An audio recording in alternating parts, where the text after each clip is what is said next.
today is really going to be around financial services and fintechs, both in Africa and the UK.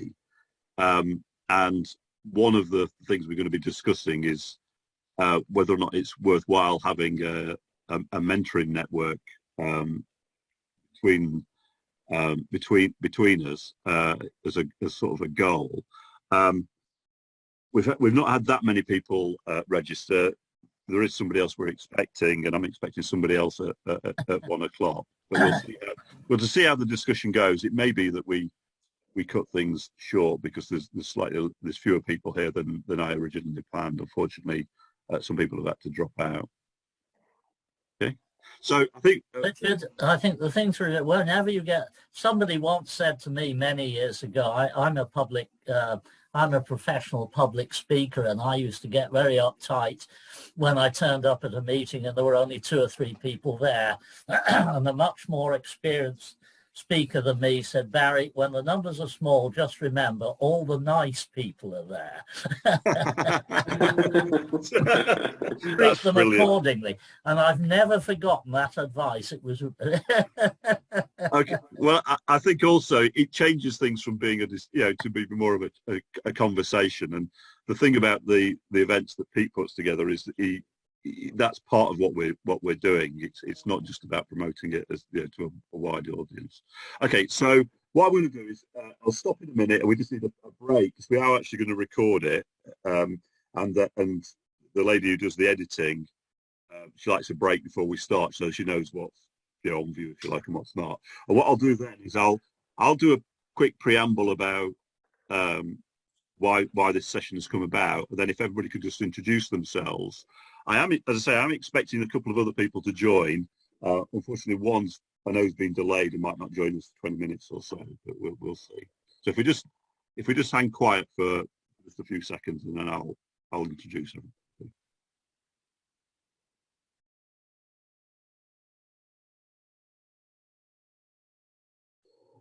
Right, well, good afternoon. Welcome to Access to Finance at the Business Insight Festival of Business. I'm Richard Holling, and what I'd like to do is just introduce the session. And we've had Access to Finance at this event for a number of years, and we've taken different approaches to it. And this time, what I wanted to do was have a discussion with people who are interested in financial services, particularly the fintech sector in around the world, and those fintechs focused on access to finance for people that are generally excluded from financial services, with the goal of discussing the various projects, because it's well known that access to financial services is a great tool for alleviating poverty, both in all economies, and it's a problem in the UK is as much as a problem in Africa and Europe. And as part of that, to actually discuss whether or not it's worthwhile creating a mentoring network around the fintechs. And I don't see that as a one-way street between sort of the developed economies and others. I think that's a two-way street, because we all face different challenges and therefore have different approaches from it. And often solutions can come from the most unusual source. And particularly because of the challenges around infrastructure in Africa, that can create innovative solutions from a business perspective, which we can definitely learn from in the UK. So what I'd like to do is, if we can introduce ourselves and if you just say why you're here, or who you are, why you're here, and then we'll just have a discussion. So Zahir, would you like to pick up from me? Sure. Good afternoon, good morning, everybody. It's a pleasure to be here. Thank you, Richard, for inviting me. And my background is, my qualification is IT, but I've been involved in many industries, including financial services. At the moment, my focus is on health technology in the Middle East and transforming the way healthcare is delivered. But prior to that, I was working in the investment finance sector. I still work in investment finance from a venture capital perspective, and have been supporting a number of startups and small businesses in the Middle East, North Africa, and the wider region for the past 4 or 5 years. And many of those do include fintech startups. So the context is relevant, and I hope I can offer a balanced viewpoint to how we can support this space moving forward. Thank you. That's great. And Barry, what's your interest and background? Well, I mean, I spent most of my corporate life in the pharmaceutical industry, which I thoroughly enjoyed. I had a whale of a time, actually. But of course, I'm now past retirement age, and I'm certainly not in any poverty. I mean, all my pensions have now kicked in. I've got plenty enough money to live on quite comfortably. So it's a good question. Why am I here? Well, I'm here because because of my background in management, I am really on a mission to help young people understand what the job market is all about, how to help them launch their careers successfully, and so I run a business providing career advice, but it would be useful when I'm looking to launch new programs to apply for finance. Now, the difficulty I've had is that my business is all about helping people to get into the job market successfully. But when I apply for, when I look at applying for funding, I nearly always fall, in fact, I always fall down at one of the following hurdles. Either my business is in the wrong postal address, or I live in the wrong postal address, or because I'm a one-man band and I don't actually employ anybody. I don't count. So here I am in a situation where I really feel I have something valuable to offer to young people, and nobody seems to be interested in helping me. So I'm kind of hoping that something might come out of the discussion, but I'm nothing to do with financial services, so I'm also aware that I might be here under false pretenses. So, that's where I'm coming from anyway. Right. Okay. Right. Well, I think yeah.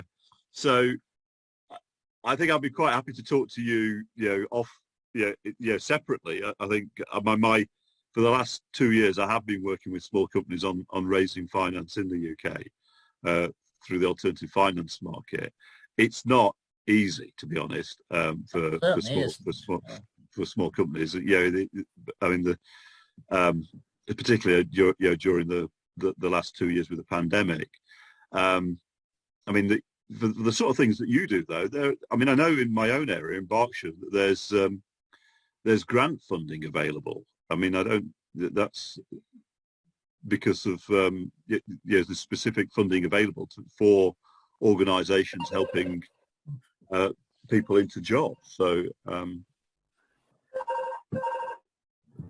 I guess you're based in Gloucestershire or somewhere. Yes, that's right. Yes. Yeah. And those programs tend to be nationwide. So although the applications have to be done, through the county. So that's something. Perhaps I'm aware that the funding is available, but I say whenever. It may be, of course, that what I really need is help in making an appropriate application, because that is not my area of expertise. But I kind of find it rather frustrating to know that there seems to be a lot of government money swimming around ostensibly to help young people with their careers, but I struggle to get access to it because whatever form I'm filling in, there's usually something on there that says I've got to be in a particular area, or I've got to be offering a certain number of people, I've got to be offering them employment or apprenticeships or whatever, and there'll be something that says, well, if you don't do this, you forget the rest of the form because you're disqualified already. Yeah, okay. So I think, I mean, I do know that there are programs that you might be eligible for. I just don't know whether they're eligible. You're in Gloucestershire. I mean, so when I last looked at this myself, because you could deliver if you can deliver things off online or remotely, then there's no reason why you can't apply for funding for areas like London where there is. I'm kind of thinking, Richard, that maybe you and I should have a private conversation because I don't want to hog this. I mean, I suspect that Zahir is. This is probably a forum that's more appropriate to him than me. I think maybe it would be a good idea for you and I to communicate privately, maybe have a private meeting, and I can pick your brains because I have a feeling I haven't got a great deal to contribute to this particular forum, but I'm happy to stay on for a while longer if you think I might. Well, I don't know. I mean, it's who knows? Sometimes, I think I say that you just don't know. So I think that your specific need, yeah, we should definitely take offline though. I think that's something I can share with you what my experience has been, and if that can help you, then great. Okay. Right. So to get my thoughts back together. So Zahir, you work not just with fintechs, but you're also working with other startups, and it rather than focus specifically on fintechs, how do you think just having more of a better network of potential mentors might work? Do you think that would be useful for some of the people that you work with? I mean, if we were going to say pharmaceuticals, for example, would closer to some of those startups that you work with, do you think people would benefit from that or want it? Absolutely. I mean, when we look at any industry, whether it's fintech, whether it's health tech, whether it's e-commerce or food, whatever the space that you're in, there's always people who've been there, done that, and have value to share. And we live in this knowledge economy right now, where it's not about going to school and learning the skills, but it's leveraging others' experiences to be able to apply that. And in the startup world, mentors are an integral part. They support, if you look at any ecosystem, be it a government, be it private, mentors are supporting startups, they're supporting venture capitalists, they're supporting the entire ecosystem to provide that knowledge gap which is missing to the startups. Because generally as a startup, we have an idea about something that we generally have no domain experience in. And we're trying to do something. I mean, as you know, I come from a finance and IT background, and I had zero experience in healthcare. But having spoken to people who are experts, people who mentored me, people who supported me, become advisors to me, I've now built this framework of knowledge that I wouldn't have normally had access to. And that's the value that mentors bring. So there's always benefit to having a network of mentors, and I totally see the value in that. Well, yeah, I mean, that's my gut feel as well. I think, if I look back at my career, there's always been people I've been able to, found out over different things. And going back to what Barry talked about, it's not just sort of like startup ideas and run your own business, but also career mentors and things like that. I think are very useful as well. Do you think? Absolutely. Okay, so we want to. I mentored through a couple of structured programs in the UK. One of which is with a bank, and that's a sort of we volunteer as mentors, so it's not paid. And so, but one of the things that comes up is, sometimes people obviously as consultants, make money out of giving consulting. Now, for me, I think sometimes it's, well, the question is, do you think we could find enough people who are willing to volunteer their time, or do you think this has to be a paid for type thing? And what would be the attitude of the startups or the early stage companies, with regards to that? So first of all, I really like what Barry mentioned about what he's doing in terms of connecting these individuals to support the young, because that's really the first step. If we look at it from the reverse perspective, as companies, when we hire interns, we're doing that to either test them and their ability to then become full-time employees. We might be doing it for CSR or for other reasons, but generally we're doing it because we want low-cost labor that's either free or a very low cost, and we're doing it to see, well, can that person survive in our business so that after they finish education, we can bring them on board still at a low cost. Yeah. And that effectively helps us as small businesses, gradually grow and you leverage off the experience and the experiences they've had with us and outside.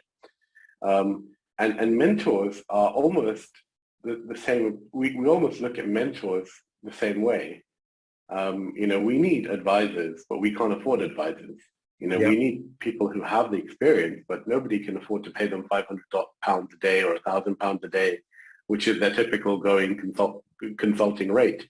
Yeah. So, as mentors, it's giving us access to that level of experience without paying the £1,000 a day or whatever their going rate is. Yeah. And then, if we have a meeting of minds and we see that, we have that alignment in their experience for my business is invaluable, then we find other ways. We can say, okay, well, let's bring them on as an advisor, give them some equity, give them not £500 a day, but, give them £100 a day and give them some equity. Mm-hmm. It becomes a win-win for both.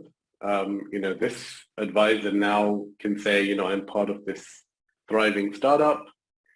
It adds to his portfolio career because as we grow older, we don't want to continue to work to earn money, but we want our money to work for us. Yeah. So, there's this growing trend of people starting these portfolio careers where they're not doing it by investing in markets, but they're doing it by investing their time in upcoming companies. And that small equity that they get, whether it's 0.5%, 1%, 2%, if they deliver enough value, that 1 or 2% can become millions of pounds without you realizing it. So, well, yes, I mean, so the rewards could be great if you're in the right one, and so that, I think that's an interesting model. I mean, I'm sort of that age myself, where I'm looking to do other things. I'm not quite at retirement yet, but I am looking to put have fingers in other pies. I mean, one of the reasons I mentor people is, well, one, I find it just rewarding. I mean, if you work with somebody, and you see their business grow and you see that it gives you a feeling of a sense that you're of a community and you're giving back, but then also to learn. I mean, I was advising a legal tech startup last year, nothing to do with finance, but She was ethnic Chinese, left China to come and set the business up in London. Some of the challenges she was facing, would be the same challenges that sort of any business faces in its startup phases. And it was good to understand how she was approaching things. I could give her advice on, what I thought would work or wouldn't work, and it'd be a sounding board for her. But I also learned more about that sector, and also some of the specific challenges that startups were facing. So I think it is a two-way street as well. Okay, so very good. So I mean, Barry, what did you do in pharmaceuticals? So you said you worked in pharmaceuticals for most of your career. Yeah, I was I was a sales rep, but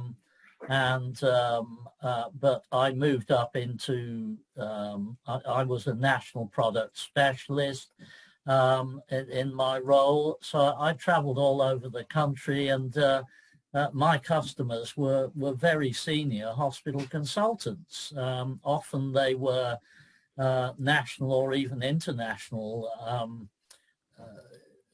by repute, and it was an awful lot of fun. I mean, they're wonderful people to have as customers, and I enjoyed every single minute of it.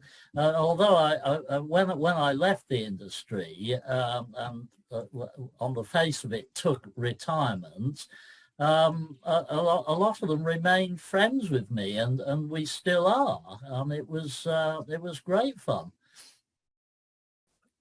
Good. And in terms of the advice you give to people now, I mean, do you use any experience, but do you have any particular connections into the pharmaceutical industry now? I'm losing you a bit, Richard. Can you just repeat that? Sorry. So, I mean, obviously, you've got that wealth of knowledge of that particular industry. Do you retain any links back into it? Yeah. Now, or have you moved on? I could probably. I'd love to say yes. I do. But what I'm very conscious of is that that's a number of years ago. The whole industry has moved on a lot since I left, and my contacts are more with people who used to be my customers, who are a number of them have themselves retired from medicine now. So in terms of introducing people to the industry, I'm not a very good link now. Okay. Sorry, I'm just, right.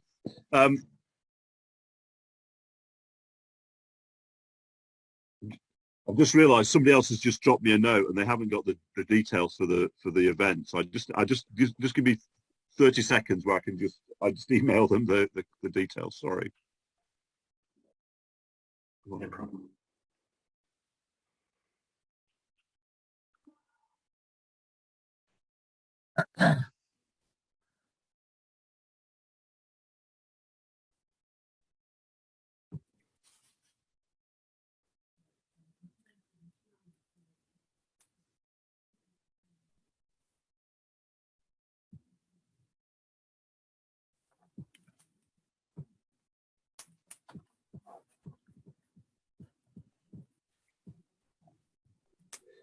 Okay, right. Sorry about that. So going back to the mentoring thing. So I'm the way I sort of my initial thoughts on this is just to try to use my own network in the UK with some of the fintechs that I talk to, and basically just see if people are interested in the idea, but doing it very much on a volunteer basis for no reward to start off with, and just seeing whether or not people, to get people in, because I think I want to make sure that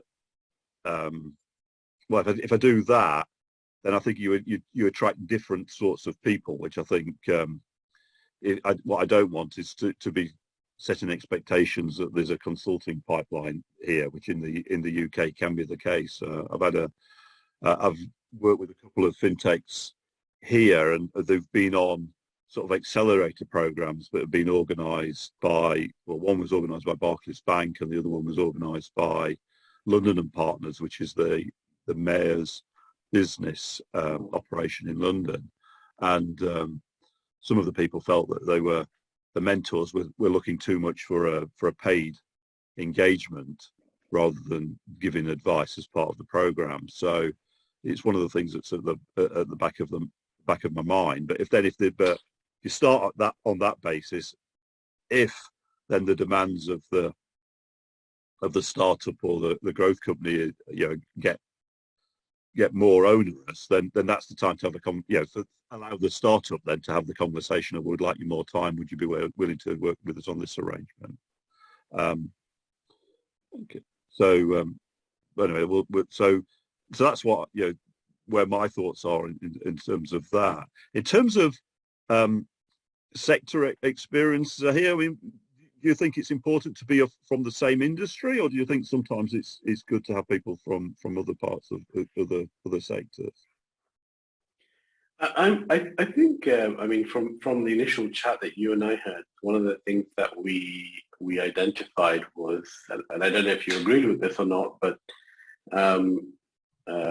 access to finance, especially in emerging markets like Africa, South America, Asia, doesn't necessarily just mean access to banking services, but it means a lot more. It means access to healthcare. It means access to, products and services that you wouldn't have access to if you didn't have access to banking.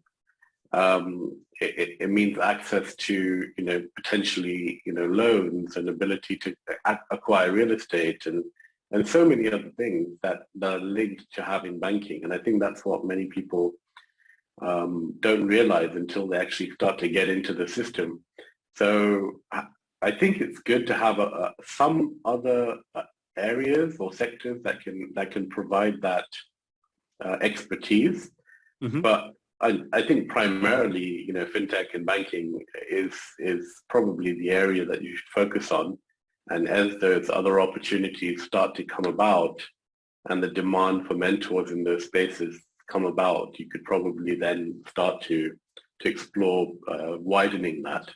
And I think as you create those opportunities in fintech, the topic of growth hubs and other stuff that arises from that, as you said, in the UK, you've got, like the Barclays banks running accelerator programs now.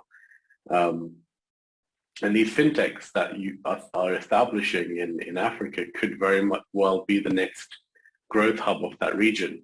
So having access to other sectors could be something you should probably put in the pipeline for now, because creating that finance network first is very, very important, I think.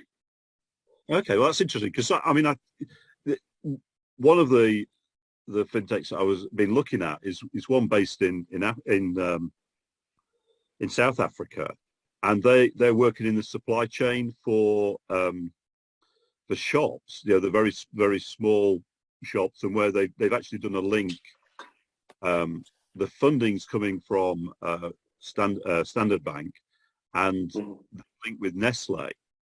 So Nestle are supplying goods to some of the very small retailers, and but the goods need to be paid for. So what actually this fintech has done is come up with some supply chain finance and sort of putting it together. So I mean, you've got something like that, where having somebody who knows about the retail sector or and supply chains can perhaps add value as well, because it's not, the partnership isn't just between the bank and providing the banking product. Knowledge of the retail sector and things like that are also important. Do you mind if I interrupt just for a moment, guys? Because I'm really liking what I'm hearing here. I think this is a very constructive discussion. But I'm also feeling this is not an area where I can bring any very valuable experience or expertise. So if you and I can stay in touch on a private basis, Richard, will you take offence if I leave the meeting to you and Zahir, because I think you can have a much more constructive discussion than I'm able to add. Is that okay, guys? That's of course that's fine, Barry. Yes. Yeah. Pleasure Okay. to meet you, Barry. So we'll stay in touch, and thank you for inviting me. I think I think if you get the right people involved, it's definitely a discussion that has legs. I really do feel that. Okay. Well, thank you. Okay. Thanks very much. Pleasure to meet you. Bye-bye. Yes, you too. Well, okay, that's the wonderful thing about having a public forum. You never know quite sure who's going to turn up. But it's interesting. Okay. Yeah, so one of the, I can't remember when we talked before, did I mention the business about water wells? Did I talk about that? Well, I don't think you did, no. So just going back to what you said about finance creating other opportunities for people. So one of the things that's happened in some, well, particularly in Africa, is you get a bunch of well-meaning people, funded by a charity that turn up and dig a well, put in a nice fancy pump, and it's all fantastic. The villagers are all very happy because they don't have to go and get the water out of the river or wherever. But then the damn thing breaks, and of course, then the local villagers can't use the well anymore because the pump's busted, and there's no money for the maintenance. So they're back to square one again. So the operation that I came across, and the person I talked to was on the payment side. That was his bag, but he was also working as a consultant more generally. And their premise was we'll build the pumps, the wells and the water pumps, and then we'll get people to pay for the water. I mean, at a really low level, we're not, and so that if it did break, it's actually maintained, and somebody will come out and fix it, and it will then people will be able to get water again. And the premise was that people would rather pay it, and have it regularly, even though previously it was free, if you sort of mean. But then what the organisation could do, they gave everybody, they did it all using a RFID chips and things like that. I believe that was the technology, but that was the idea. And then they could create understand water usage data by the people, because some people were drawing more water than others. And then through the payments, they could build a profile of people that could then be used for other things, such as fertilizer for them, and as you said, then using that for micro loans and such like. But I think that again, shows innovation. It's a different approach. Yeah, absolutely. I mean, I mean, thinking one step forward, you could train a team of, or you could create a circular economy out of it, where you're training a local team of villagers to maintain, have the supplies to fix it, and now you're paying the salary from the water that's sold. So it's like a circular economy, really, isn't it? It's like going around. Yeah. And the community sustaining itself from this initiative, because it's usually a donated well, right? I suppose. So it's not something they expect money back from.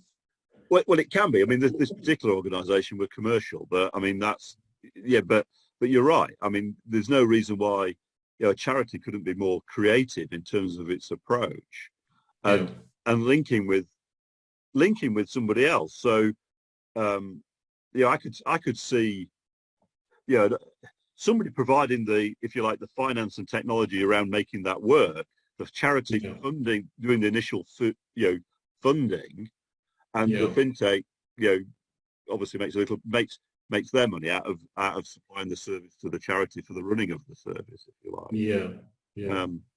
But I think there's a lot more. I think that's the way the world's got to go to. I think, because personally I've got to be a little bit careful, because obviously I'm white, middle class, and British. But I can't help but think if I was in Rwanda, and every 5 minutes somebody like me turned up and dug them a well and told them, there you are, great, and or built you a school, and then pissed off again.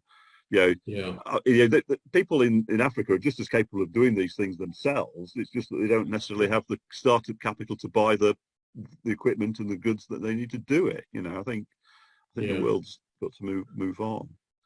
I think again, that goes to what you were saying in terms of, or what we were saying about the access to finance creating opportunity, because, from something as simple as water, you can now fund schools, you can fund,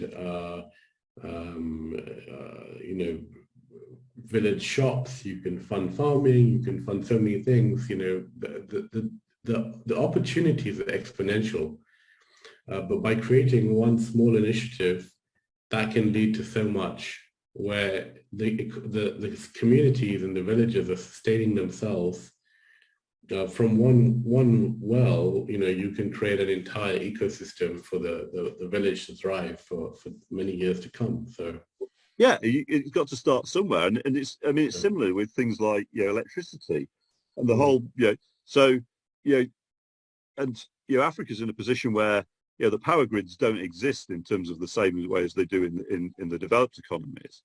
But in a way, the UK is moving away, where there's a lot of interest in microgrids, because because now, 30 years ago, power was produced in very large power stations and distributed, and now it's much more on with things like wind farms, solar farms, renewable energies. That power generation is distributed, so the way the grid works is completely different. It now has to be two-way, and managing that is much more difficult. Whereas if it was broken down into smaller, it is broken down into smaller, regions. It has it's managed differently. So okay, look, what I'd like to do, Zaya, is if we might draw things to a close.